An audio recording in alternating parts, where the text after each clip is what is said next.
বন্ধুরা আমরা শিলচর যাওয়াতে আসলাম এবং একটা জিনিস আপনারা না দেখাইলে না হয় জাতীয় সড়ক ফার্স্ট টাইম দেখতে পারি আমরা বরাকভ্যালির মধ্যে জাতীয় সড়কের উপরে খোলা গাছ উঠছে। তো চলেন আমরা দেখাই এই যে রাস্তাটা জল দিছে তো আধা রাস্তা জলে ডুবি রয়েছে এবং এই জাতীয় সড়কের উপরে দুই জায়গার মধ্যে খোলা গাছ।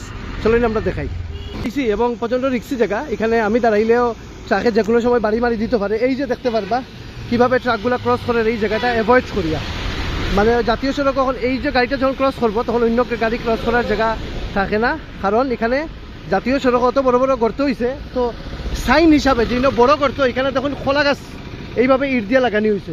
জেনারেল পাবলিকেও করছে নো ডাউট। তো এটা ভালো কাজ, কারণ একটা গাড়ি যদি বহুত স্পিডে আয় এদিক থেকে তখন 80 থেকে 90 স্পিডে আয় এই গর্ততে যদি পড়ে গাড়িটা বহুত বাজেভাবে অ্যাক্সিডেন্ট হইব। তো ডিপার্টমেন্টের দৃষ্টি আকর্ষণ করতে এই তখন একটা খোলা গাছ, ওই দোকানে একটা খোলা গাছ, ঠিক আছে। এটা road sign, this is called development. দেখুন